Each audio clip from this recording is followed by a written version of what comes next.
What's going on, party animals? It's your boy Kai, and welcome to a game that I found. Was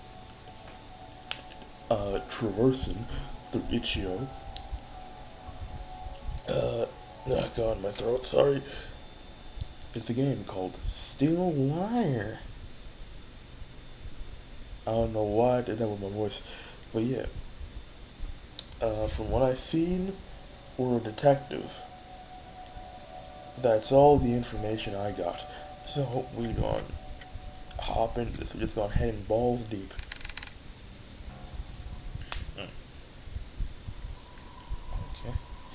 I'm sorry, but I can't stay here anymore, Nina. I feel like I'm going crazy. Calm down, if we can just talk it out. So many strange things keep happening one after another. Every day there's this damn dripping sound. I thought it was just something leaking at first, but I check every faucet, every ceiling, everything, and still I hear it everywhere, constantly echoing in my ears. Please listen to me. Oh, but the water, that damn water. Water? Yes, it's everywhere. Pools of it are all over the house. And every time I try to mop it all up, another will appear. There's no end to it. But it's at night. It's at night when it comes. What are you talking about? I hear something, or I hear someone, or something walking along the hallways at night. Maybe it's just my grandfather. No, Nina, it's not him. I thought it was, but it's not. But I've seen it, that thing. Huh? I only glimpsed at it once, but I'm more than certain that thing was not your grandfather. Ever since that night, I would lock my door and pray to walk past my room. I don't know what's going on, but I swear it just keeps walking. Always walking on pools of water. Sometimes I hear them randomly. Their steps are erratic and faint. But I can still hear them. Just this steady pace up and down the halls. But I think recently it's no longer like that.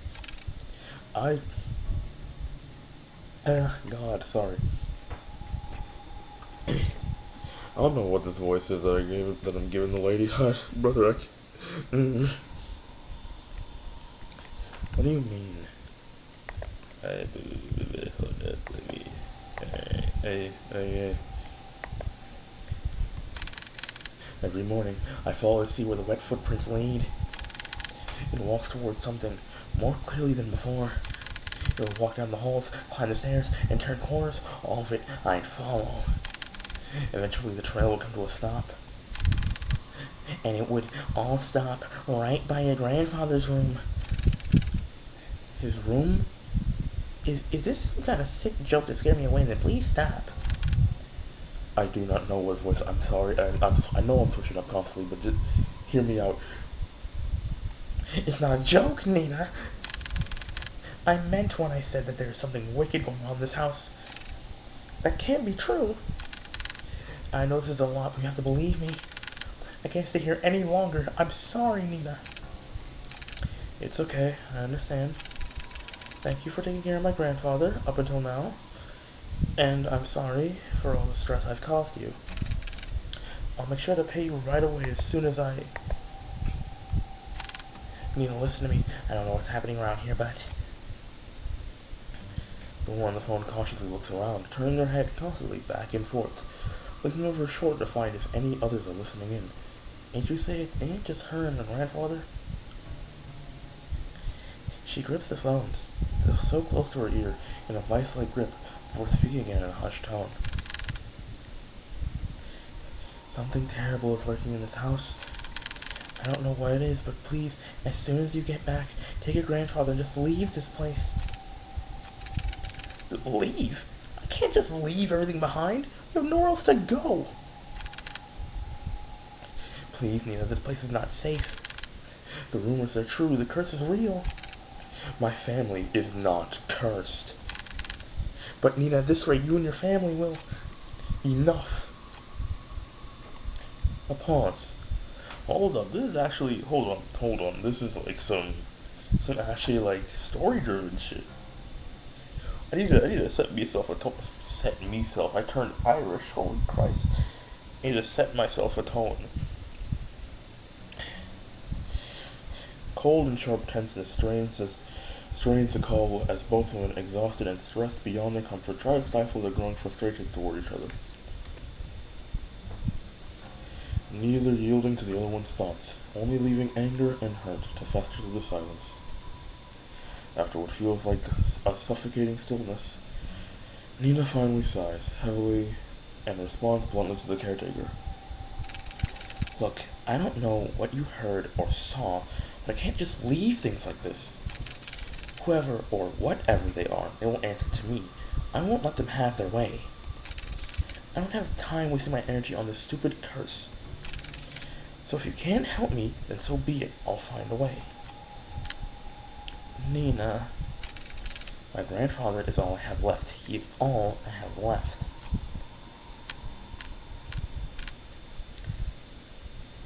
Who the hell is that? I don't know if your grandfather is all you have left, Exhibit A. Oh God, I have so much more respect for voice actors now. Jesus Christ. God, I've only been like adding voices to the characters for like what fucking not even 5 minutes, and I'm already feeling lightheaded. It took me a lot longer for it to happen when I was voicing your characters in Yakuza. Maybe because I wasn't cold when I was voicing the characters. Jesus Christ. Amid a foggy morning, there sits a man by the corner of a booth. He drinks black coffee, and depending on his mood, occasionally orders a donut. And today, it was just black coffee. You always order with the bev, bro. I swear I've never seen that amount of paperwork in my life. A freaking mountain worth of it. This was the guy on the start screen.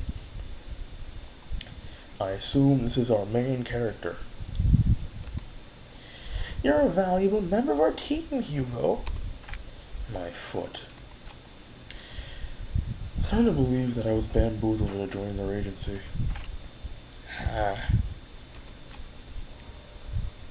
Hugo Laurent, age 30, takes a good look at his cup of joe and chugs it all in one sitting.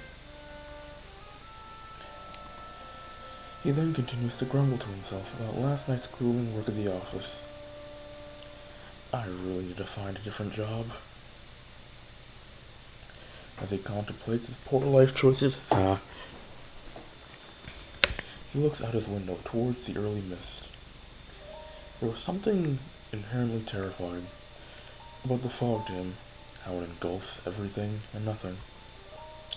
Even if it disappears, it always leaves behind traces, proof of it remaining. Even in a quaint little town like this, I can't run from my fate, I guess. Hugo finally stares at the compiled newspaper clippings he put together. Some of them for recent events, but mainly all were past headlines of missing persons cases. No matter how many times I see this, it's still just as hard to look at. Fixating case after case. I don't know if y'all can hear that. My dogs are low-key ruining the mood.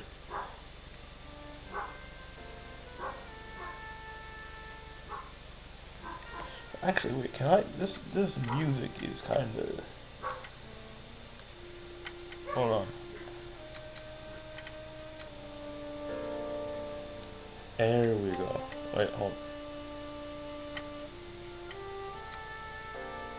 Yeah, this music kind of jazzy. I ain't gonna lie.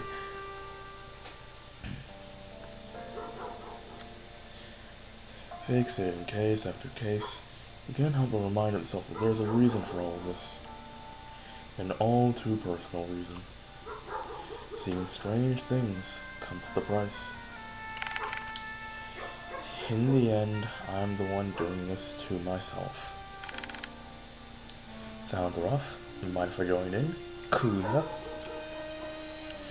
An annoyingly familiar voice interrupts his train of thought. He slowly looks up to see the one responsible, although reluctantly. And who the hell is you?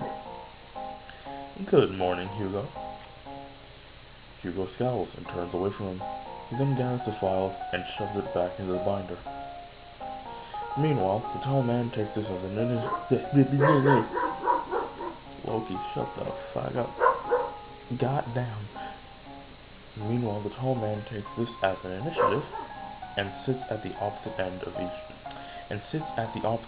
the booth. He greets the waitress passing by and orders himself the hefty body breakfast special with an extra plate. As usual, the waitress is happy to oblige and goes back to the counter to relay his order. The man then looks back at Hugo. He sees the empty cup and the now jumbled newspaper clippings. All the while, Hugo is trying to ignore him. He really should eat something with that black coffee. Not ordering any donuts today? I'm fine, Noah. I'm just not in the mood, okay? Not even a little. There is a momentary silence between them before Noah disturbs it once more. Well, too bad for you. I ordered a big breakfast for the two of us. Two. Damn, that looked good. That's a lot of pancakes. Need more syrup though. I didn't even read that. Why the hell did you order for the two of us? Just eat what you want to eat. Don't worry about me. Wow, Makang Masyrup. What? Makang Masyrup. Okay, right, Hugo?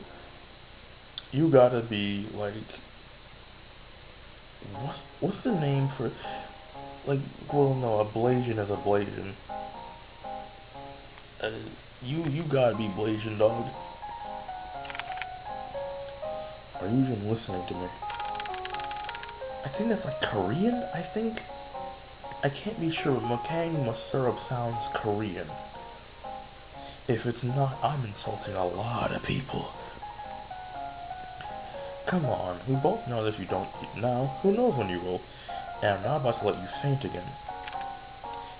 So open wide. Pause. What? Noah De Leon, age 27, a natural-born charmer. He is also the only person in the world who lovingly threatens him to eat every day. That's fair. With a pensive look, Hugo finally gives in and eats a generous spoonful without further complaints.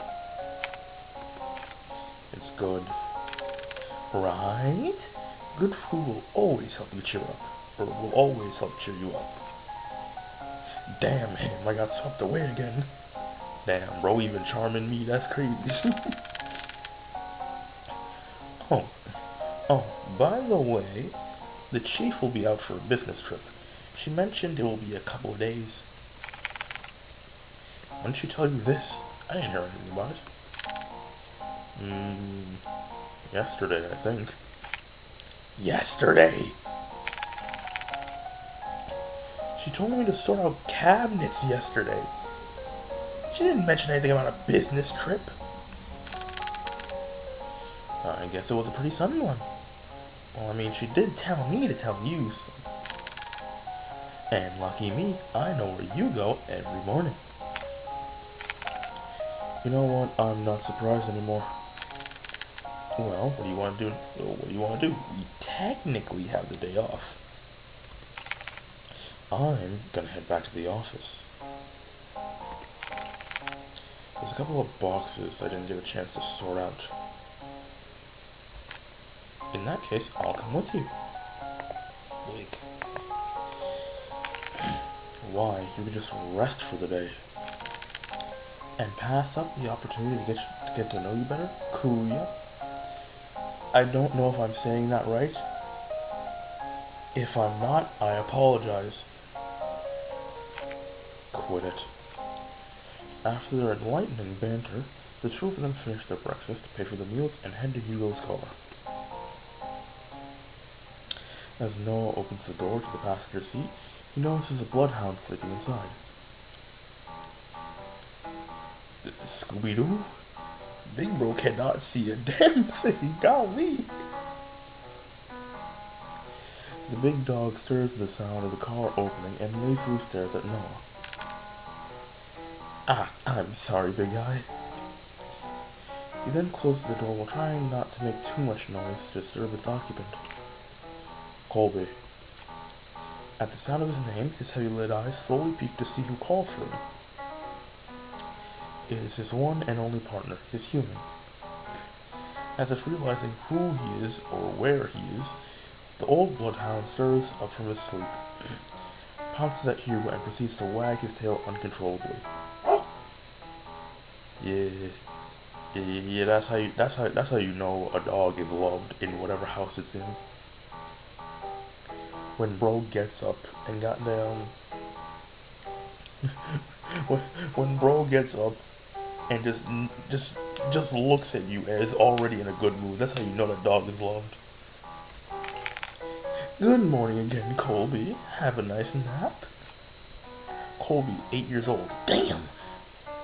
Hugo's most faithful and loving partner in crime, has the biggest tendency to just sleep all over the place. Yeah, no, 8 years in dog years is like you pushing 50s, bro. No, 8 years in dog time and human time, big dog, you pushing your late 50s. Noah, who is witnessing all of this from the back seat, chuckles to himself. He is amazed and slightly defeated at Hugo's sudden urge of energy. Ha! It doesn't matter how many times I try. When it comes to boosting up his mood, no one can beat Colby. Agency, 7:50 a.m. The three head back to the office. The space is just the same as Hugo left it. A decent, organized mess. Like me. To his credit, the amount of boxes he painstakingly went through, he believes he did a fair job. Albeit, it could have been better.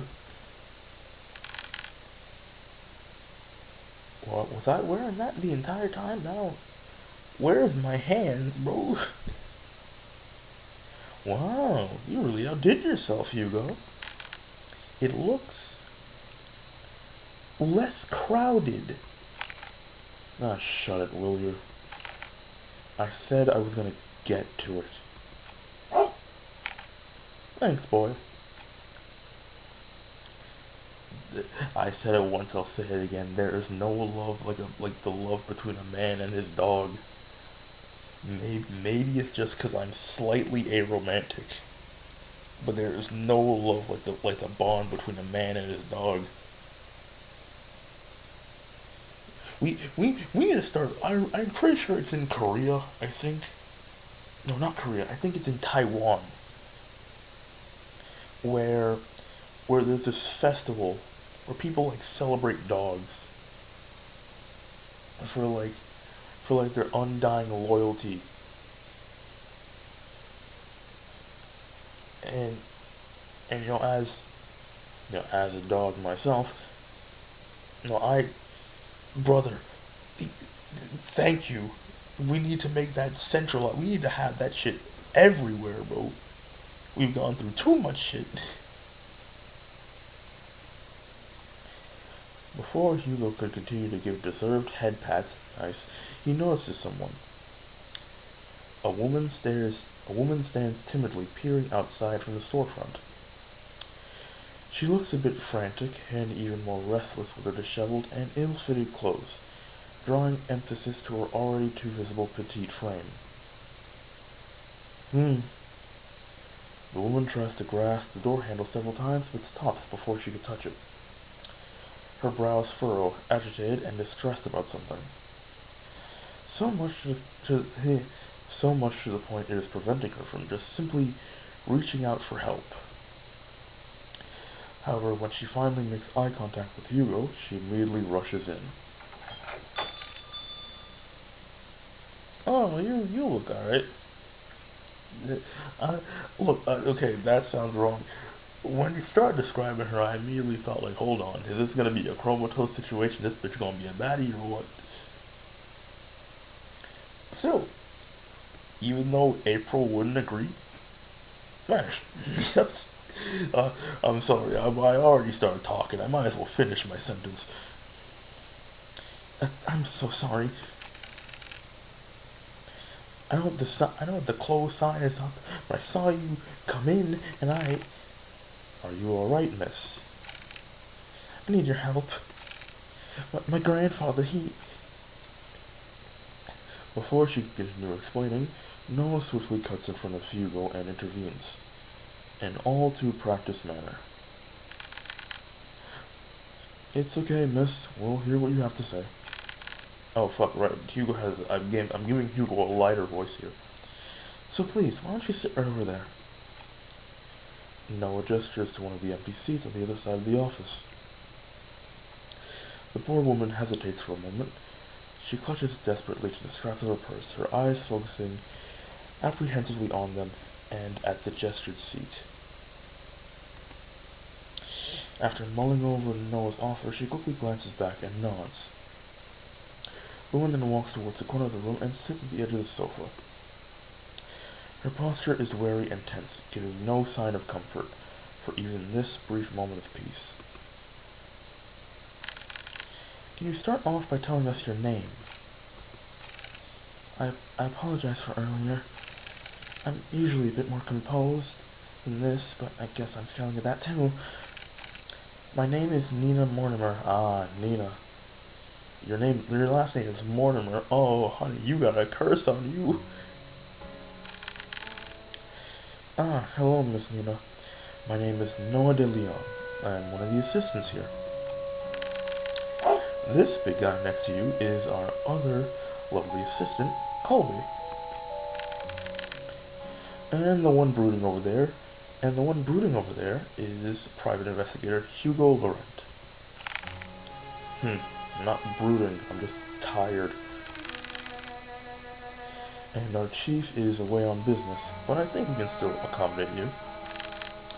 So, how can we help, Miss Nina? For just a moment, Nina appeared a bit more lax, more hopeful, maybe even relieved from this warm welcome. However, she once again tenses up, the guilt and shame rushing back to her visibly by the creases of her brow, as she once again realizes why she is here. I need help watching over my grandfather tonight. Tonight? Yes, I know this is a strange request, but my hands are tied on this. It has to be tonight. I'm sorry, Miss Nina, I don't quite understand. Is your grandfather in any danger? I think someone is trying to take him away. Take him? Miss Nina, I think you should contact the police right away. Are we not the police? They're far more equipped at handling this kind of situation. Well, okay, well, not actually. We're private investigators. Private investigators are not the police. Private investigators are the ones that get the evidence. The police are just the ones that shoot the motherfucker. No, well, damn. No, they're not. I've tried requesting their help, but they give me the same answer verbatim for weeks now. They would send someone out to watch over the manor for the entire day, but by the end of their routine, they will report back nothing unusual. They saw no one else leaving or arriving at the house other than me or the caretaker.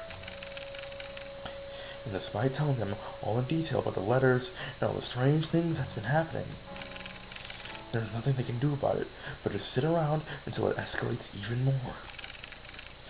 I can't wait any longer. Any more of this, then it'll all be too late. If only I knew who Lewis was. Lewis. She lets out a gasp. Her hands shot out to cover her mouth, realizing she said too much so carelessly. She tries to avert their gaze, but Hugo stares persistently at her. Who the fuck is Lewis? Miss Nina, who is Lewis? Are they the ones causing all of this? Once more she contemplates, her brows knit closely together as she bites her lips nervously. It's as if the words she wanted to say have suddenly died out, too heavy to even utter. A mistake she can't take back. Before the silence stretches further, Noah speaks to Nina with a gentle and reassuring tone. Miss Nina, I know it's scary, all the things you've mentioned to us. So far, no one should ever have to experience. Especially by themselves. And I assure you, we'll listen to all of it. I promise. Wild and manic eyes search... What the fuck? Wild and manic eyes search deeply at them, trying desperately to discern any doubt or mistrust on their faces. However, all she sees are people who are willing to give their time to simply listen to her, to actually help her. For this alone, Nina looks to the side, where her purse is, and opens it. Tucked inside one of the pockets, she takes out a single, slightly crumpled envelope with a pigmented red wax seal, pressed in the middle. At a glance, Hugo can tell right away that this letter appears to be a bit more worn out and antique. And yet, despite its delicate form, it remains well preserved, well kept. It's as if the letter itself was untouched by time forever, waiting to be opened. Grandfather has been receiving encrypted letters for the past month now. The letters didn't come with an address or the name of the sender. This one is different from the rest. This had the name Lewis on it. As she hands over the letter, Hugo notices her hand slightly shaking. Nina is still avoiding his gaze, but he knows she is trying in earnest. Before he could reach out his hand, he senses it. Ooh, the screen's darkening, that's concerning. A faint shift in the room, unnoticeable to the others, but all too glaringly clear to him. There's something very wrong with this letter.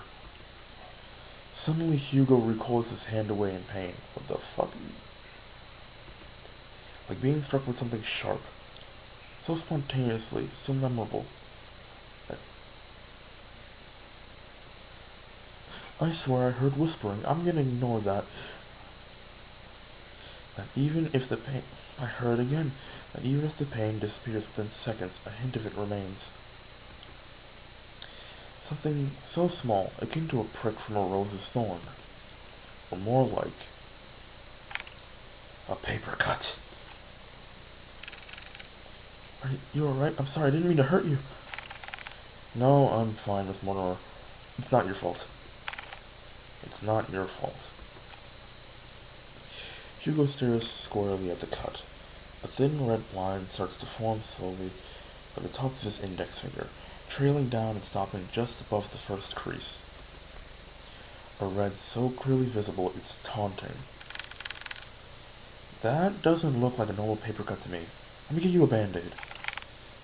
It's fine, Noah. I don't need one. But, really, it's fine. Doesn't even hurt that much. Noah takes one good look at him before sighing exasperately and sitting back down in his chair, still eyeing on Hugo's hand. Hugo shrugs and returns his attention back to the letter, but this time, luckily, nothing happens. For it to reach all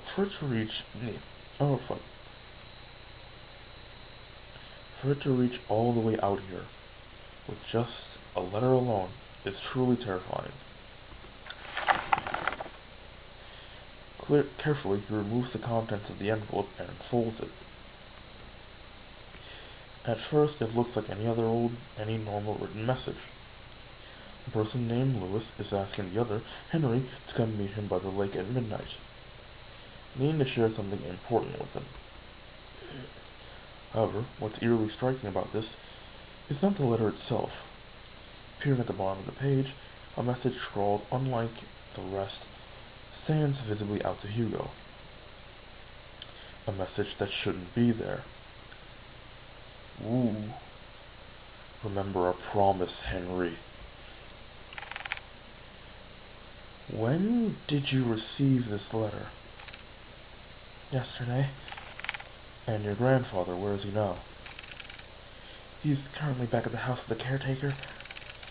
I promised them I wouldn't be out for too long. I made an agreement with them, you see. Oh, what sort of agreement? The caretaker we have now agreed to watch over my grandfather, but only during the day. Before nightfall, they would leave exactly at the same time. Before nightfall? I wanted to believe that this whole thing was an elaborate scheme to scare my family away. I know this sounds crazy, but at one point, I thought everyone was in on it. The mail carriers, the officers, the caretakers, everyone had a hand in making our family suffer. But this one was different. Up until now, I've never heard of anyone by that name. Not a relative or a family friend. But they clearly know who grandfather is. If I don't do something about this, I'll lose. I'll lose him too.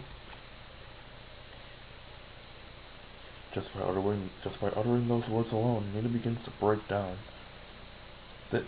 Oh, baby girl, I'm sorry. She actually makes me feel bad. I'm sorry if I just fucking broke somebody's immersion, dog. I apologize. I'm gonna get back to it. The stress, the anxiety, the fatigue, all of it was finally catching up to her.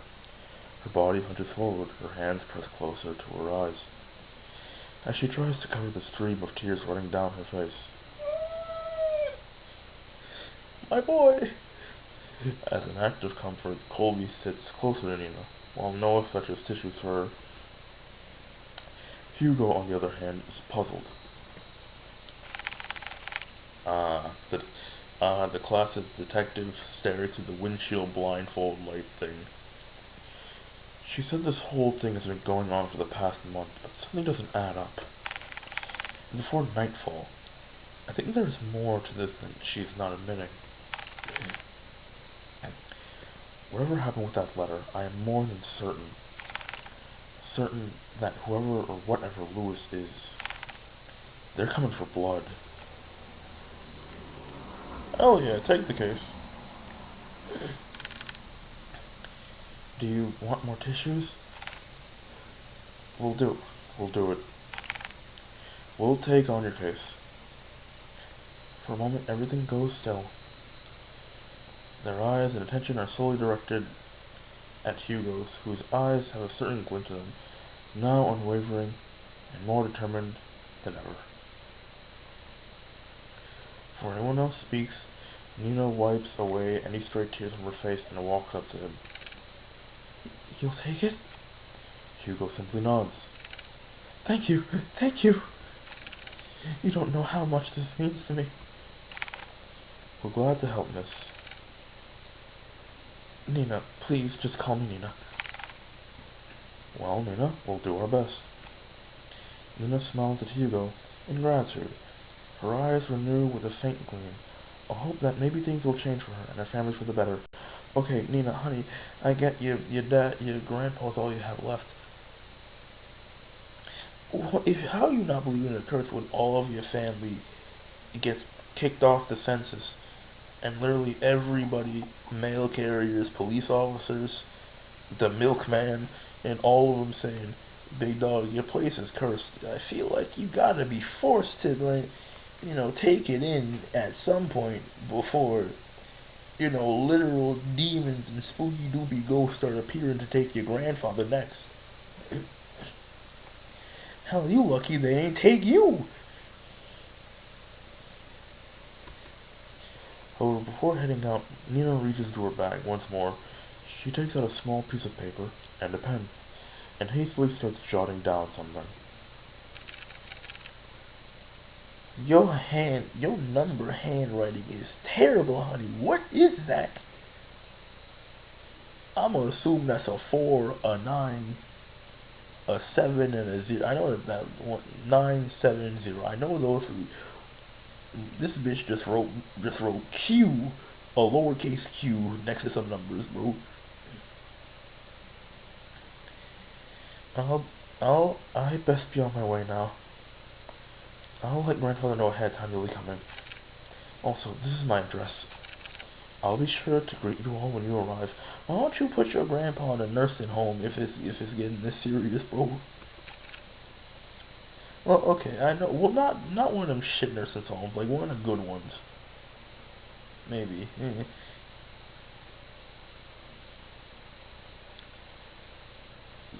Like, actually, no. That'd be a good idea.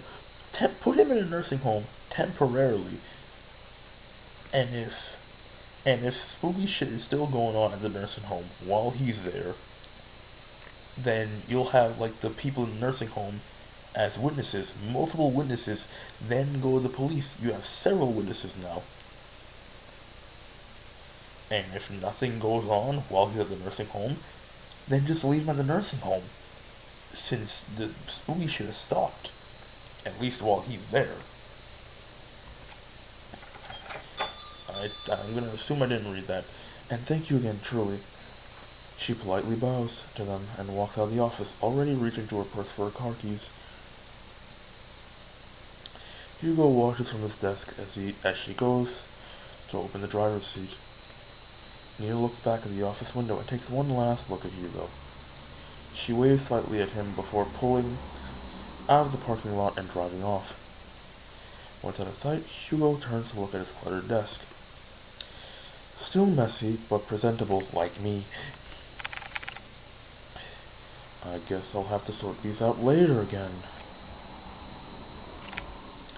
Car, 5:30 p.m.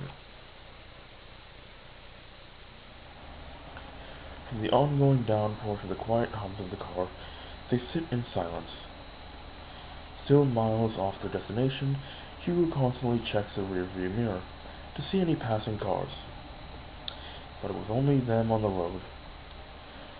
Noah, who usually chats his ear off by now, leans quietly against the car door as he looks out to the passing streetlights, reserved and distant. He hasn't said a word to Hugo since they left the office. That's concerning. Hey, you're a lot quieter than usual. What's wrong? Huh, what a surprise. Have you been looking at Mikuya? Why do you call me that? What? No, you idiot. You just usually talk a lot, that's all. So do you miss me talking? Just say it. Do you believe her story? What? Given all the things she's told us, do you think she is telling the truth? Yes, I believe her. Or at least, I believe she hasn't lied to us. But I can't shake this feeling that she's hiding something. Like, if she left out certain details on purpose. Also, why did she have to travel this far out of town for a private eye? Surely there must have been another far closer to her home than ours. I just don't know how to explain it. As expected of you, Hugo. Are you making fun of me? No. I'm just admiring your observations. I didn't want to offend Nina earlier, so I kept quiet until she finished. But her last name caught me off guard. Have you ever heard about the Monomers? They're a pretty distinguished family that owned an esteemed fishing company. Well, they used to, I believe. They have yet to name an heir. What do you mean? Shouldn't it naturally go to Nina? It should, but I don't know. From what I heard, each time they try to name a successor, that relative mysteriously disappears. Well, gone without a trace, or so anyone thought. Their bodies would turn up months later. And you know what's stranger? All of them have been labeled as accidents by local news. No foul play, just another unfortunate loss for the family. They've been struck with so many tragedies that, over time, people began to believe they were cursed or something. Cursed. I think I can understand why she wouldn't go to the police again. They most likely thought she was seeing things and went along with the procedures, just to keep face. But deep down, they must have thought she'd gone mad. I can't imagine all of this for Nina. And most of all, who knows what we'll find there? Is that why you decided to come with me? Well, partially. I'm more worried about you, though. Me? Why? Think of it this way. I'm the appointed driver. When you decide to do some pretty reckless shit, I'll be there to drive you to the local hospital. Besides, 2 is better than 1. Exactly. I was fine with Colby coming with me. Well, have you heard that 3 is better than 2?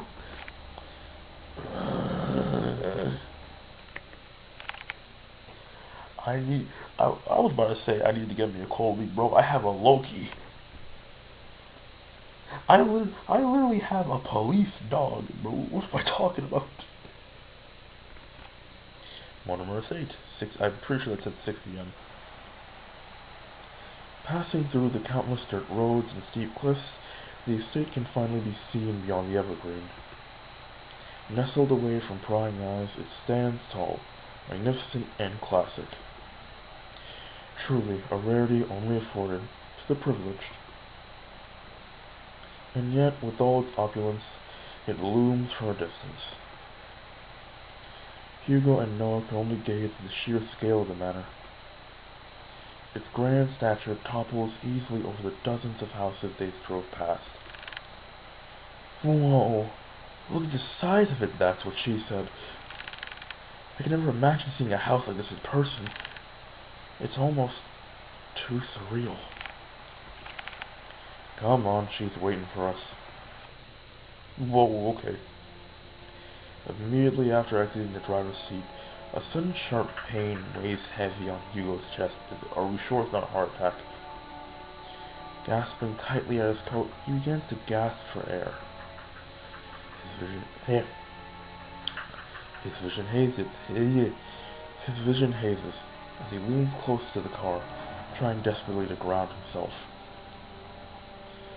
Like a fish drawn out of the sea, he desperately heaves. Ironic. The air in his lungs, escaping too quickly, burns as he feels his throat start to strain, drawing tighter the more he breathes. But this pain pales in comparison to a feeling far more excruciating. Is it the house? No, something far more sinister. He feels it. Someone is watching him. A piercing gaze fixed on him, like leering at a bug, and waiting to strike. We'll be together soon, Henry. What the hell? Damn it already. I need to hurry or else. Hey, are you alright? Noah calls out to him, snapping him out of his fixated trance. My boy, oh my god. Ah, fuck my heart. Colby nudges his head against Hugo, whining with concern over his partner's well-being. Did you hear that just now? Hear what? That voice. It was so close to my ear, Is everything alright? The fuck is you doing here? Oh, I'm fine, don't mind me. I'm just a bit winded from the trip, that's all. I'd be happy to make you tea at the very least. If it's no trouble. No, not at all. It's the least I can do. Once again, this subtle uneasiness from Nina surfaces. But before you get a good chance to look further into it, he yawned. She walked off towards the front porch without saying another word. Are you sure you're alright? You sound like you were choking earlier. Oh, fuck, this is not. You sound like you were choking earlier. I said I'm fine. Besides, we're already here. You can't back out now. Listen to me, I think you should... Noah abruptly cuts his lecture short as he notices Nina stopping by the front door. She stands there silently, contemplating something. It's just like before, but this time she seems even more anxious.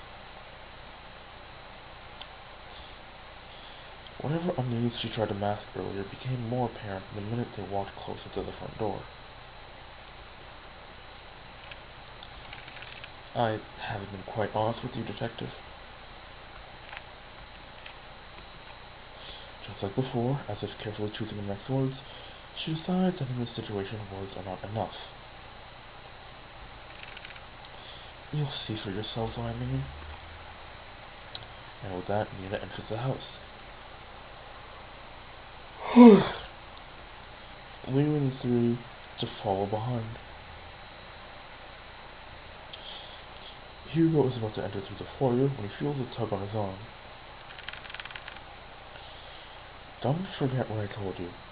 If something happens, let me know right away. You'll be the first to know.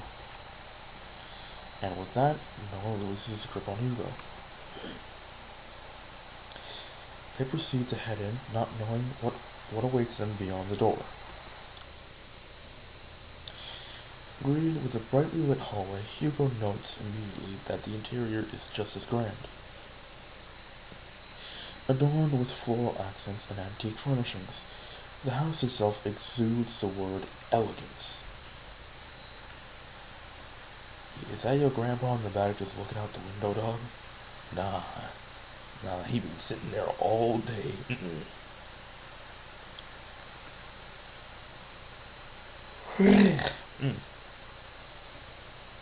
Christ's sake, it feels like I'm reading myself a story.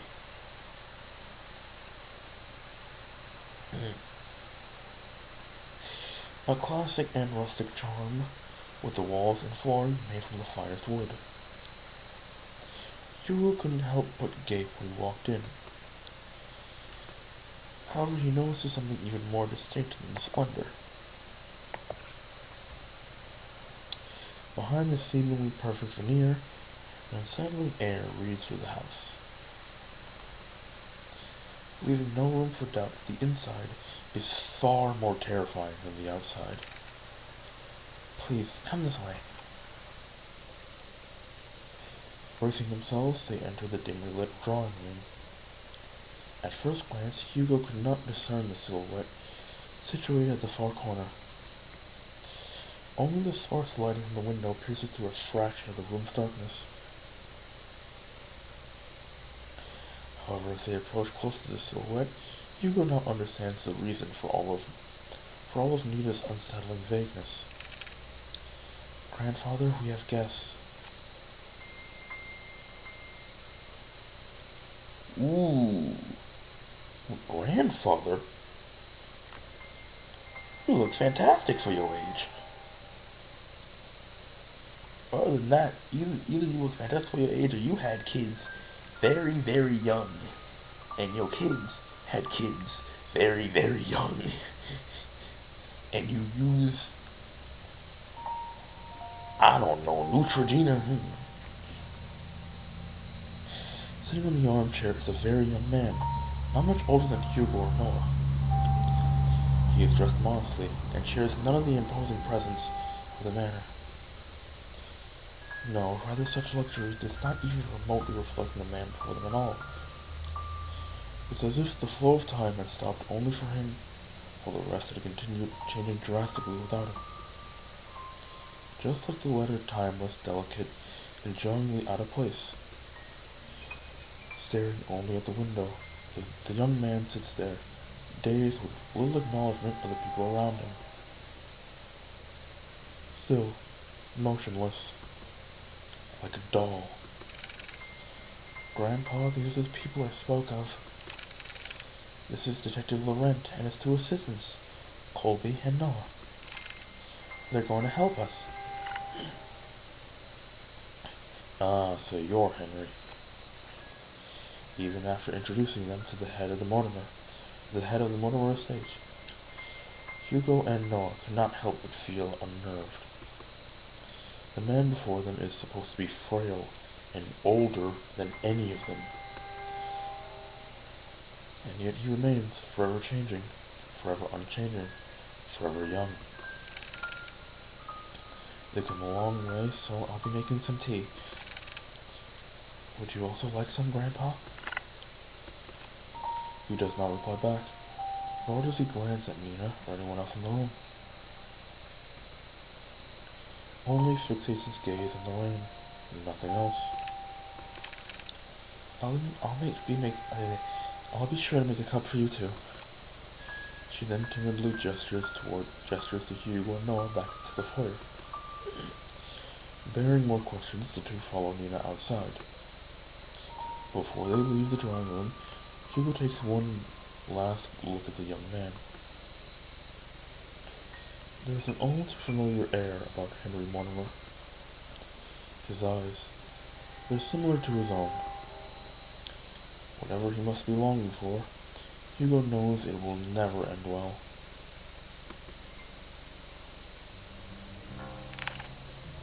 Nina, that man. Yes, he's my grandfather, the one I asked you all to watch over. I know this is hard to believe, but Nina draws something out from her pocket. It's an old picture of a handsome man with slick back hair, wearing the finest of suits. The gentleman in the picture has a different air to him, one of wealth and power, none of which reflects at all on the current Henry Mortimer. It's almost as if looking at two different people. This isn't much to go by, but believe me, they are the same person. Then why does he look so young? It happened a few nights ago. I was on my way to get a cup of water when I heard a loud thud coming from my grandfather's room.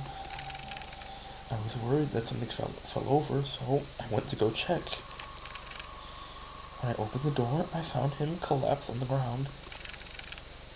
I rushed to help him up, but when I did, he looked so different. He wore the same clothes that my grandfather wore that night. And his face, I recognized his face. He looked younger. So many things were rushing through my head at that moment, and yet I knew he felt familiar to me. I know it sounds bizarre the more I talk about it, but that's what happened. That was also the same night I found that letter. It was next to him, already opened. I'm sorry again for all of this. No matter who I went to, they either said something was wrong with me or my family. With everything going on, maybe they're right.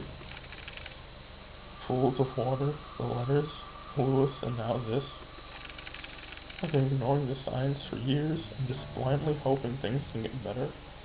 If I try finding solutions on my own. But that's not enough anymore. Maybe my family really is cursed. No, they're not. Curses aren't real. Detective? I think we easily get too involved in believing that sort of thing exists. Hugo, his eyes are glowing. In truth, the ones who fix on it make it their reality. Rumors, doubts, lies, all those things are what they want to become real. Deep-rooted emotions like that can't possibly be healed or fixed right away. But, like a curse, those emotions drag other people down with them. Personally, I think you were caught up in all this. But I assure you, we'll see this through. For you and Mr. Mortimer. Thank you. Good. Now, our first priority is to find out more about Lewis. Nina, the letter you showed us back at the agency, do you have it with you? Ah, yes, it's here. Do you mind if I borrow it for a bit? I'll be sure to give it back. Of course, but what are you going to do with it? I've searched everything on that letter and I still couldn't come up with clues. Ah, I'll be using it as a reference, or a guide if you will. I'm afraid I can't discuss too... I'm afraid I can't discuss too much of the process. Trade secret and all. Ha ha ha! Ah, of course. I'll check upstairs. Noah, you and Colby check the ground floor. Got it. Before they leave to do their own investigations, Hugo grabs a hold of Noah's shoulder. He leans in close enough for Nina not to hear. Keep a close eye on Mr. Mortimer and Nina. Especially Nina. I don't want her to be dragged any more than she already is. So whatever happens, keep her safe. Hugo, you... Fine, but remember to yell for me, okay? Pause. I know. Thank you, Noah. I'm counting on you. You too, boy. With a final nod at them, Hugo then goes towards the staircase and head upstairs. Noah stares for a moment longer at Hugo's back before he disappears to the first floor. He then turns to look at Colby. Well, it's time we get to work. Right, Colby? Investigation start. Oh shit, alright. The objective is to look around the area for objects to precede the story. Use the arrow keys to move to a different area. Outlines will appear on a clickable object. On the top right is the hit button. Clicking it will highlight an object you missed.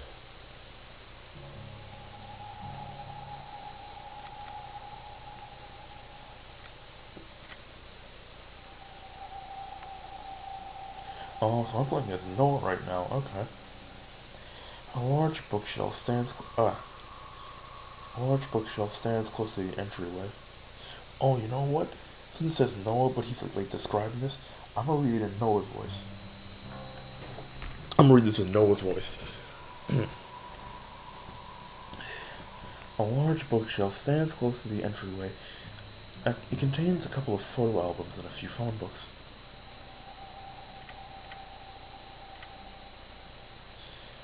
A delicate arrangement of violets and white roses. They seem to be fresh and fairly new. An old rotary dial telephone. It looks like it's still in good use. Like you calling anyone on that bitch, but okay.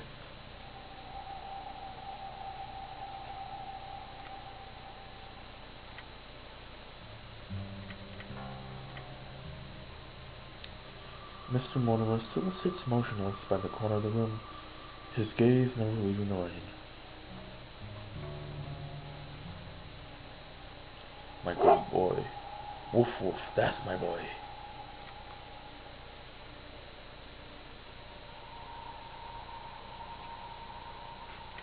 Ah. Frames decorating the walls are covered in white sheets, veiled with a thin lining of dust on top of each one. Wow, there are so many paintings covering the walls. Are there more like this all over the house? Yes, my grandfather commissioned many back in the day. But sadly, he doesn't do that anymore. Nina, I can't help but notice the paintings are covered. How come? I did that. I covered them up for my grandfather's sake. For his sake. Yes, he was pretty obsessed with them, you see. There were times when he would march to himself and would just stare at paintings for days on end. It worried me so much that I had to cover them all. Since then, he hasn't stared at any of them. He just sits quietly looking outside, then close the blinds.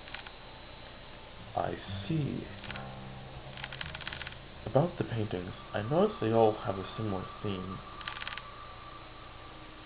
They all had water in them. And he's just so happened to be staring at the rain, really. I know this isn't a coincidence since you've told us before, but if there's anything you know, anything at all, please tell me. Noah, can I ask you a question first? Ah, sure, go ahead. Do you believe in mermaids? Nina, honey, you're losing me. Mermaids? I don't suppose I do. Why? Casting her gaze to the floor, Nina anxiously fidgets and tightly claps her hand together. She then briefly sighs and continues. Well, there's this story, or rather more like a fairy tale, that my family has passed down. A fairy tale? Yes, well, it feels like one to me. It was about a fisherman who fell in love with a mermaid. Every day and night, he would go out by the shore to gaze at her beauty, but one day she vanished, leaving him confused and heartbroken. Determined, he would sail many seas for a chance to see her again. Sailing from coast to coast, new lands beyond and back he would go. Not long after, fortune followed him all throughout his journey, and made him one of the wealthiest, most highly respected in his village. However, despite all the wealth he gained through his travels, he never found the mermaid again. She would only be a dream, nothing more. And that's the end of the story. It doesn't end happily, but I guess there was a lesson behind all of it. I just never understood it. What do you think happened to the mermaid? I know it's an exaggeration, and yet I can't help but wonder. It's hard to say, but I just feel bad for both of them. To be honest with you, I'm not a fan of sad endings, I agree. If it were me, I would wish the fisherman and the mermaid could see each other again. Or at least that's what I think. Even if they weren't meant to be with each other? Yeah, I think so at least. I wouldn't want to imagine going through a journey all by myself. It's hard being alone. A journey all by yourself. Mortimer Estate, 11:30 p.m. After searching vigorously through each of the rooms, he knew his findings would eventually lead him here. This is it. Hugo walks towards the nearest lampshade and switches it on. Dimly illuminated, he sees the extent of how lavish this part of the house is.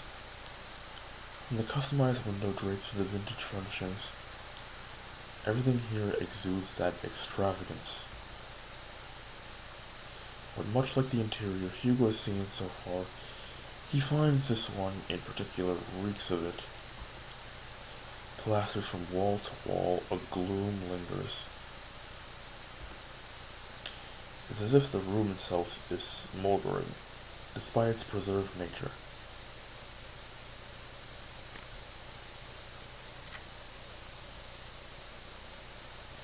A meticulously organized set of academic books, ranging from non-fiction to geography, are all on display. However, hidden away behind a vast collection are some children's fairy tales, all carefully kept.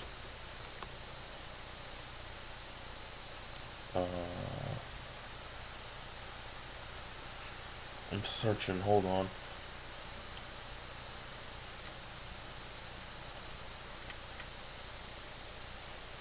A classic wooden chest lies at the foot of the canopy bed. Its lock still firmly holds, safeguarding whatever is inside.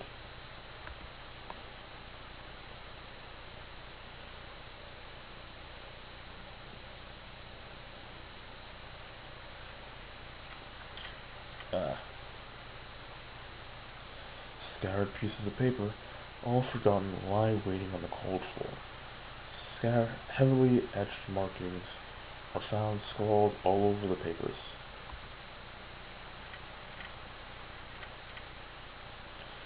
A pristine pearl white tea set sits patiently by, untouched and unused for quite some time. A leather-bound journal rests on the edge of the table. Its pages are torn out so haphazardly that the binding itself is starting to fall out. Damn!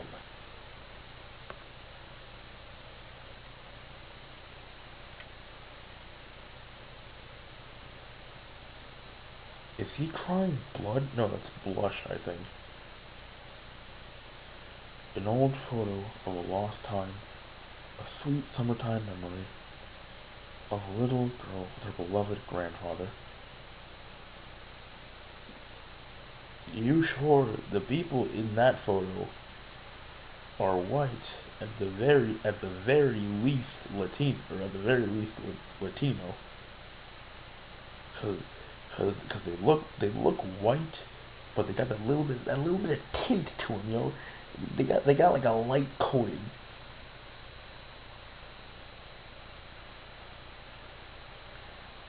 But that is not Nina. That is not Nina. I don't give a damn what you. Nina is black. Hell, that can't be the guy. Mr. Mortimer I saw was black.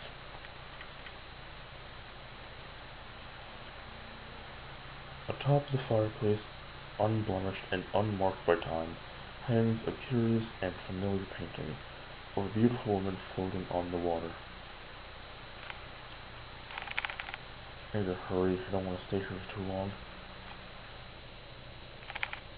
Mortimer Estate, 11:50 p.m.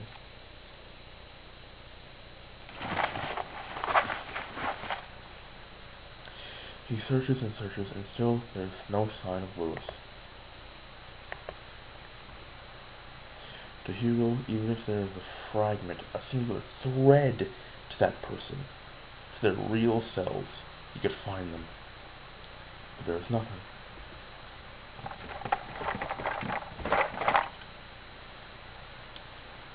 Not one thing pertaining to him. It's as if the thought of Lewis barely exists at all. What is going on? I clearly sense that presence from before, but it's gone again. Damn it, I wish I had more time. No, calm down. It has to be here. I just need to focus. He ponders again, retracing every step and every little detail, hoping that he overlooked something. Yet all he knows is that one tangible thing that connects him, that tethers so closely to this space, and most of all to Henry, is the letter. Words of promise, of love, all delicately etched onto a page, but tainted with a powerful dark emotion that has been festering for too long. Tainted. From the very start of all of this, Hugo believed that whoever Lewis was, they were the ones responsible. He thought he could find them and convince them to stop their haunting for good, to bring them peace and to move on. However, that isn't the case anymore. The unnatural force that binds everyone so closely together in this family is not the cause of an angry spirit. No, it's something far more devious than that. As he takes the letter out from the envelope, he notices a change within. Buried no foreboding thread at the bottom of the page, it looks just like a regular letter. Or rather, what it once was. A sad and tragic love. What? If you can't come, then I understand. Things have gotten more complicated with your mother ever since she found out about us, right? I'm sorry, Henry, for everything. It hurts to see you so torn up like this. I will never hurt you or drag you along with me. If this is to be our farewell, then can I ask you one last favor? Could you keep my locket?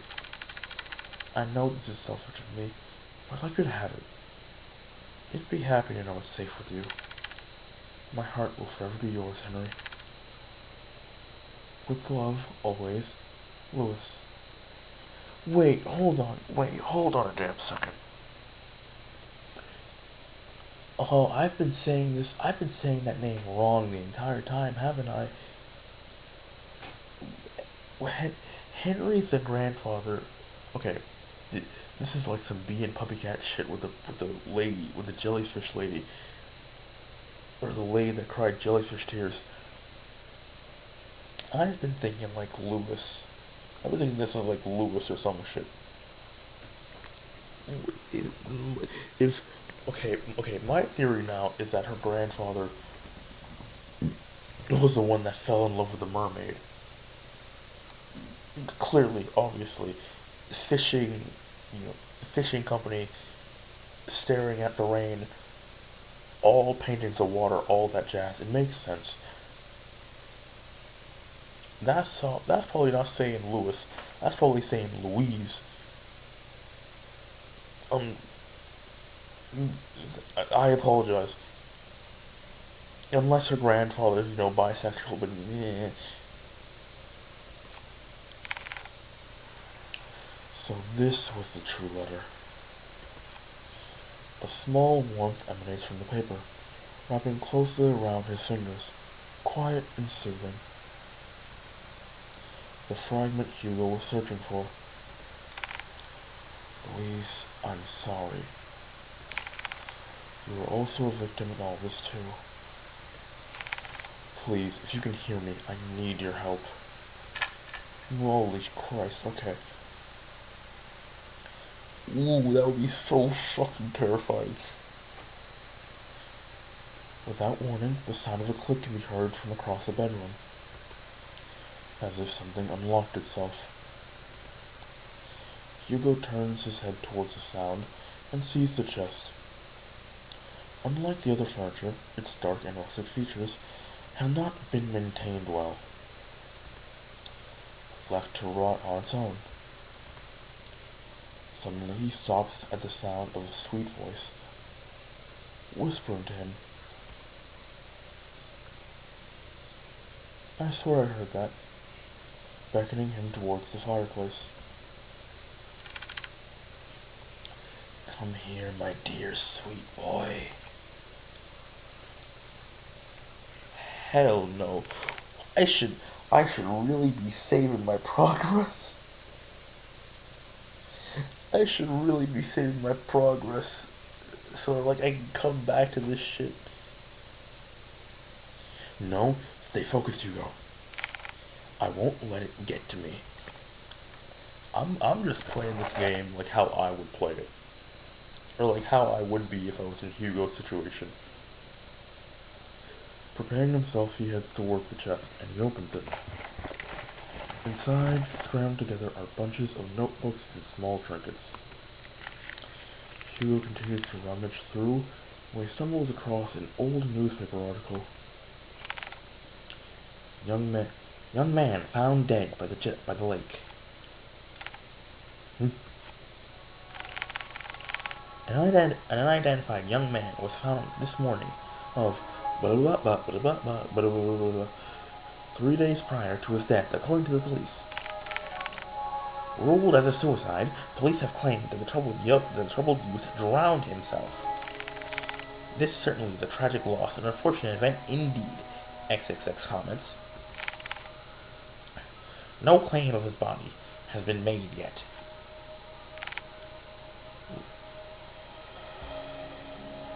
What? Louise, or Louis.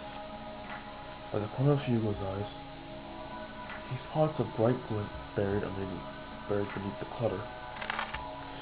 Wait, so I was right. It is Louis. Is it Louis? Was her grandfather bisexual?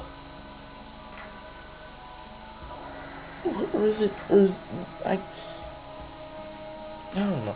He reaches for it. It was Louis. Oh my god, that's a guy. It wasn't a mermaid, it was a merman. A locket of brilliant gold shines unblemished, retaining a timeless luster. Inside, it safeguards a picture of a young man with glasses, smiling brightly. This must be the locket he was talking about. It's so pretty. I'm surprised it still shines like this. In this picture. Did he put this here? No, it must have been Henry. But why would he store it away like this? What should I do? Take that shit. I should probably hold on to this for now. The ghost unlocked the box for a reason. They want us to have it.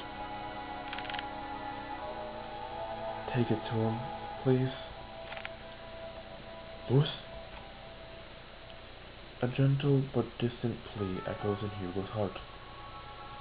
A forgotten ache of yearning and regret grips him deeply. Feelings not of his own start to rise like small ripples on a pond, wanting to be found again and remembered. Don't worry, I'll bring it to him. I'll make sure of it. Hugo is about to put everything back into the chest when he feels a wet and cold sensation crawling up his leg. What? Water? A pool of water relentlessly spreads across the floor, already seeping into his chest. Already seeping into the chest. Damn it, no! Slowly the lights turn off. A scream is heard, followed by a myriad of shouts. Hey, Noah, y'all alright down there? Hugo is about to call to Noah, but stops at the sight of pale feet before him. Ooh. Looking over him stands a tall and ominous figure. His face is shrouded in complete darkness, devoid of any human emotion. It appears as a young man, but Hugo knows that's far from it. No, this very thing is trying to imitate a human form. Trying to be human. Hugo can only stare back. Paralyzed with fear, he is forced to watch the horror as it slowly creeps toward him. It's just like before, the sensation of someone staring at him from within. But this time, it's drawing nearer. Inching ever so closely. The words to call out to Colby or Noah fail to reach out. Lodged in his throat, he struggles in pain. With his breathing shallow, he tries to force his body to move. And then it stops. Looking down at Hugo, filled with nothing but malice and contempt, it speaks.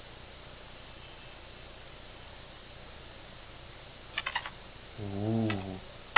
Don't get in my way. That shit said don't get in my way.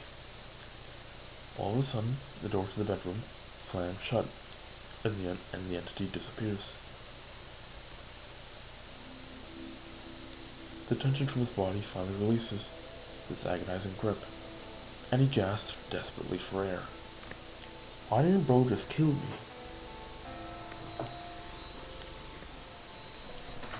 Maybe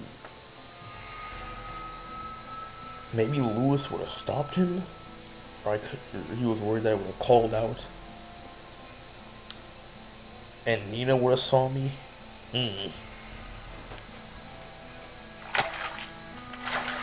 His vision blurred and his breathing is haggard. He staggers towards the door. He yanks at the handle several times, but it's tightly jammed. Fuck. Noah! Colby! To his dismay, he is only greeted with silence at the other end of the door. Do we not have phones? Damn it. From a distance, he faintly hears the sounds of Colby's relentless barking as he gets further away from the house. Hugo rushes towards the window. He tries to pry it open, but just like the door, a heavy force prevents him from doing so. Like being underwater.